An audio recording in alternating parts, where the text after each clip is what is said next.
할렐루야. 날마다 주님과 함께 동행하는 귀한 삶이 되시기를 바랍니다. 찬송가 325장을 보면 2절에 이러한 고백을 합니다.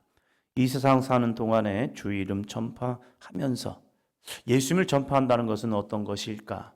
이 요셉의 삶을 보면요, 늘 하나님의 이름을 나타냅니다. 야, 너 대단하다. 아닙니다. 제가 하는 것이 아니라 하나님이 하시는 겁니다. 모든 것을 하나님께 영광 돌리는 요셉의 삶을 바라봅니다. 자신을 드러낼 수도 있습니다. 그런데 자신은 늘 뒤로 숨어버리고 그 앞에 오직 여호와 하나님만을 증거하는 요셉의 모습을 보게 됩니다. 그러한 요셉, 하나님이 얼마나 보기 좋으셨을까요? 우리의 신앙도 마찬가지입니다. 내가 무언가를 하려고 애쓰는 것이 아니라 하나님이 나를 통하여 일하실 때에 하나님의 이름만을 높여드릴 수 있는 아름답고 복된 삶이 되시기를 바랍니다. 이 창세기 후반부 요셉의 등장이 나타나죠. 이 요셉의 삶을 쭉 보면 이 사람이 얼마나 지혜롭고 아름다운 믿음의 사람인지를 깨닫게 됩니다. 우리들의 신앙도 정말로 이 요셉의 모습을 좀 닮아갔으면 좋겠다라는 생각을 합니다. 용서는 어떻게 이루어지느냐? 42장입니다. 42장 8절입니다.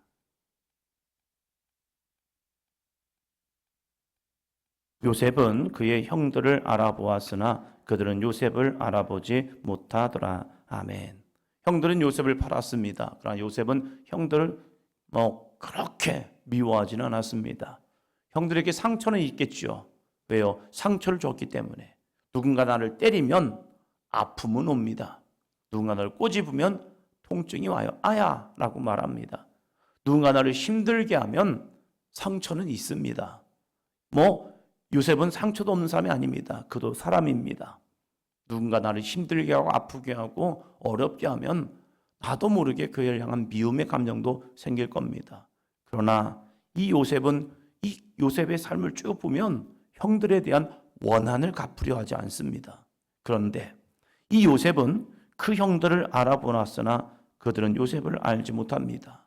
무려 최소 21년의 시간이 지났습니다.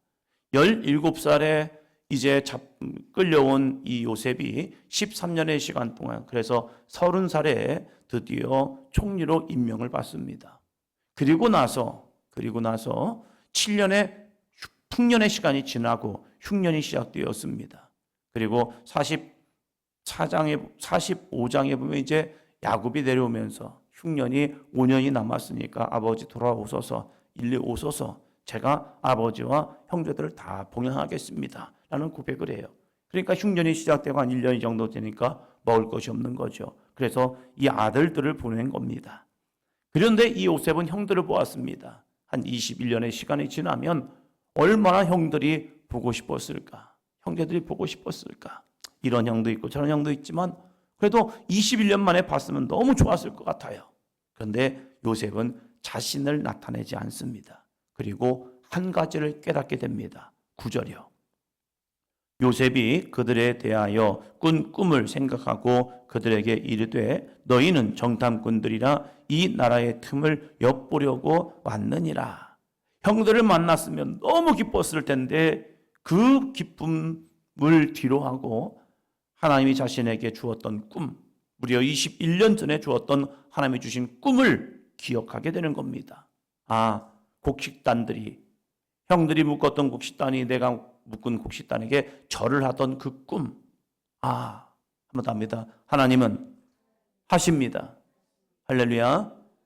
언제 하실지는 모르겠어요. 언제 응답될지는 모르겠어요. 그러나 하나님이 주신 말씀은요, 하나님께서 이루고 계시다는 사실입니다. 근데 누구를 통하여 일하시냐 이거예요. 하나님 이게 뭐예요? 이러려고 하는데 나한테 이러셨어요? 이런 것이 아니죠. 늘 하나님의 이름을 증거하는 이 요셉의 삶, 하나님의 이름을 증거할 수 있다는 것은 무엇입니까? 하나님을 신뢰했다는 거예요. 신뢰하는 사람들의 특징이 있습니다. 그것은요, 늘 하나님 앞에 감사합니다. 부흥회 때 주셨던 말씀처럼 바울은 자신이 옥에 갇힐 때 사람들은 바울이요, 옥에 갇히는 게 맞지 않잖아요. 그가 예루살렘을 올라갈 때에 성령의 사람들이 그에게 말을 했습니다. 당신이 이제 예루살렘에 올라가면 당신은 옥에 갇히고 매여서 끌려갈 것입니다. 우리는 그 문제를 바라보면 야, 큰일이다. 그래, 그러면 이 문제가 있으면 우리 가지 말아야겠네 라고 생각할 수 있습니다. 그러나 바울은요, 문제를 본 게 아니에요. 그 문제를 통해서도 일하시는 하나님의 능력을 바라보는 겁니다. 그래서 나의 달려갈 길 괜찮습니다. 나는 죽음 그것도 기꺼이 감당하겠습니다. 내가 나에게 있는 고난 그것도 기꺼이 아멘 하겠습니다. 그런데 하나님은 그 모든 것을 통해서도 우리를 통하여 일하실 것입니다. 내가 지금 고난을 당하고 환난을 당하고 문제를 당하지만 하나님은 그 환경 속에서도 하나님은 살아 계시다는 사실이에요. 요셉도 마찬가지였죠. 요셉이 노예로 팔려갔고 옥에 갇힌 억울함을 당하였지만 그럼에도 불구하고 요셉은 한 가지를 잊지 않았습니다. 하나님은 살아 계십니다. 어디에도요? 이곳에도요. 내가 노예가 된 상태에서도, 내가 옥에 갇힌 상태에서도 하나님은 이곳에 계시다는 분명한 믿음이요. 그렇기 때문에 그는 자신에게 주신 꿈을 잃어버리지 않았죠. 꿈이 있는 사람은요, 믿음의 말을 합니다. 사랑의 말을 하고요, 소망의 말을 합니다. 내가 하나님을 놓쳐버리기 때문에 그 환경 속에서, 그 여건 속에서 나도 모르게 불평과 원망을 하는 거예요. 내 입술이 원망과 불평이 나온다면 그것은 하나님을 놓쳐버렸다는 사실이에요. 그러나 요셉의 삶을 보면요, 하나님을 놓친 삶이 없어요. 매 순간순간마다 자신이 뻔히 보디발의 아내의 청을 받아들이지 아니하면 고난이 올 걸 뻔히 알 수 있을 것 같아요. 그럼에도 불구하고 내가 어찌 하나님 앞에서 이 큰 악을, 죄를 범하리까 하면서 자신의 믿음을 지켜냅니다. 우리도 마찬가지입니다. 내 입술을 통하여, 내 삶을 통하여, 내 모습을 통하여서 하나님 앞에 죄를 범하지 않기를 축원합니다. 그리고 형들을 만났죠. 반감을 뒤로하고 이 요셉은 한 가지 희한한 말을 합니다. 너희는 정탐꾼들이라. 갑자기 형제들을 정탐꾼으로 몰아세우는 겁니다. 원한 갚으려고? 아니에요. 원한을 갚으려고 하는 게 아니에요. 정탐꾼으로 몰아세우고 이렇게 만들어버립니다. 17절이요. 그들을 다 함께 3일을 가두었더라. 3일 동안 그들을 가둬버립니다. 왜 굳이 이런 일을 행할까? 왜 이럴까? 우리는 이 주기도문을 통해 이렇게 말을 합니다. 우리가 우리의 죄 지은 자를 사하여 준 것 같이 우리 죄를 사하여 주시옵고, 우리의 죄를, 우리가 우리에게 죄 지은 자를 사하여 준 것 같이 우리 죄를 사하여 주시옵고. 형들을 그냥 용서해 줄 수도 있어요. 그러나 그 용서는 형들에게 뭘 만들어 버리느냐? 회개할 기회를 놓쳐버리게 만듭니다. 용서는 온전한 회개를 통하여 이루어질 때에 그 사람에게 참된 자유가 주어집니다. 하나님도 예수 그리스도의 보혈의 피로써 십자가의 능력 우리의 죄를 사하십니다. 그런데 그 죄사함 전에 뭘 하게 만듭니까? 회개라는 것을 하게 만듭니다. 내가 내 심령을 찢으며 자복하며 회개할 때에 진정한 구원의 영광이 주어집니다. 요셉은 예수 그리스도의 표상이기도 합니다. 요셉은 형들의 죄를 용서해 줄 수 있었어요. 형님들, 저예요. 요셉이에요. 뜨끔은 했겠죠. 형들 제가 다 용서할게요. 괜찮아요. 저 이렇게 잘 됐잖아요. 하면서 그냥 자신을 들추어내고 용서해 줄 수 있을 것 같은데 이 형들을 3일을 가두어 버립니다. 3일 동안 칠흑 같은 어둠 속에, 감옥 속에 갇혔다. 무엇이 생각납니까? 예수님의 죽음 무덤에 3일 동안 계셨던 것, 또 제4일에 부활하시는 예수님의 모습이요. 3일 동안 그들은 갇혀 있다가 그들이 풀려납니다. 그럴 때 도대체 이게 무엇인가? 그러면서 그들이 깨달은 게 있습니다. 그들이 무엇을 깨닫습니까? 사흘 만에 이 요셉을 만나고 나서 그들이 깨달은 게 있어요. 21절입니다. 그들이 서로 말하되 우리가 아우의 일로 말미암아 범죄하였도다. 그가 우리에게 애걸할 때에 그 마음의 괴로움을 보고도 듣지 아니하였으므로 이 괴로움이 우리에게 임하도다. 아멘. 우리가 아우의 일로 말미암아 범죄하였도다. 스스로 자기들끼리 막 얘기하는 거죠. 야, 우리가 아우의 일로 범죄한 거야. 요셉의 일로 우리가 범죄했었어. 자신들이 옥에 갇히고 보니까, 억울한 옥에 갇히고 보니까 이 문제가 왜 생겼을까를 3일 동안 찾은 거예요. 억울하죠. 자기 정통검들 아니잖아요. 곡식 좀 살려고 온 건데 갑자기 이 애굽이라는 대제국의 총리 제2인자가 자신들을 정탐꾼으로 몰아세운 겁니다. 그랬을 때 억울한데 그 억울함이 호소가 안 되는 거예요. 억울하죠. 당해봐야 해요. 당해보면 깨닫게 되죠. 그래서 그들이 서로 얘기하는 거죠. 그가 우리에게, 요셉이 우리에게 뭐 할 때예요? 애걸할 때. 애걸이란 건 무엇입니까? 간절하게 부탁한 거예요. 17살 된 이 요셉, 형들이 그를 죽이겠다고 얘기합니다. 근데 진짜 죽이고 싶어 하는지 아니면 그냥 해보는 말인지 얼굴 빛을 보면 압니다. 그 안에 살기가 있으면 진짜 죽이려 합니다. 그러나 살기가 없으면 겁박만 주는 거예요. 애걸했다는 것은 무엇입니까? 정말로 형제들의 눈빛 속에서 살기를 느낀 거예요. 그러니까 정말로 죽겠네 라고 생각한 거예요. 그래서 애걸한 겁니다. 형들이 이스마엘 장사꾼들에게 자신을 팔 때에 뭐라고 말했습니까? 이거 장난하는 건지 진짜인지 보였겠지요. 팔 때에 돈을 주면서 서로 이야기할 때에 요셉이 그냥 날 잡아가세요 라고 끌려가는 게 아니겠지요. 형들한테 애걸했겠죠. 애걸의 모습이 무엇입니까? 무릎 꿇고 형들 손 다리 붙잡고 형들 나 팔지 마세요. 나 팔지 마세요. 얼마나 형들한테 애걸했을까. 그런데 형들은 그것을 보면서 그래, 네가 한 거 네가 당하는 거야. 네가 그렇게 잘났다고 하고 아버지의 사랑을 독차지한 너 한번 당해봐 하면서 이 동생을 팔아버리는 겁니다. 그 애걸하는 모습, 그의 괴로움을 보고도 듣지 아니하였으므로 이 괴로움이 우리에게 임하였다라고 말합니다. 루벤은 그래서 내가 너희에게 이 아이에 대하여 죄를 짓지 말자고 했잖아 하면서 서로 이런 옥신각신하고 있는 거예요. 이럴 때 그 말을 듣고 있는 요셉의 마음이 어땠을까? 42장 24절입니다.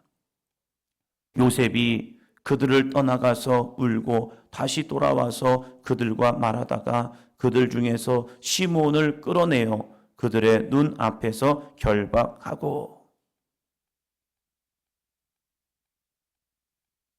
21년 전의 사건이 요셉에게 다시 돌아왔겠죠. 형들이 그 21년 전의 사건을 들춰내는 순간 야, 그 동생이 우리에게 애걸할 때에 그때 자신의 모습이 보여지지 않았을까요? 요셉 자신의 모습이요. 형들끼리 그런 얘기를 할 때 요셉이 그때의 모습으로 되돌아가면서 형들에게 나 좀 살려줘 형, 나 좀 살려주세요 형, 루벤 형, 시몬 형 그러지 마세요 저한테 하면서 얼마나 애결했던 그 모습. 그러니까 그 마음이 가슴 퍽 차오르는 거죠. 그래서 형들을 떠나서 울고 또 다시 돌아옵니다. 그런데 또 이상한 일을 벌입니다. 그들 중에서 누구를 끌어내죠? 시므온입니다. 시므온. 이 시므온을 끌어내어서 그들 눈앞에서 결박해버립니다.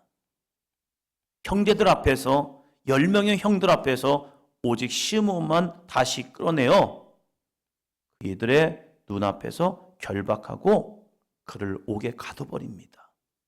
형들은 물려보냅니다.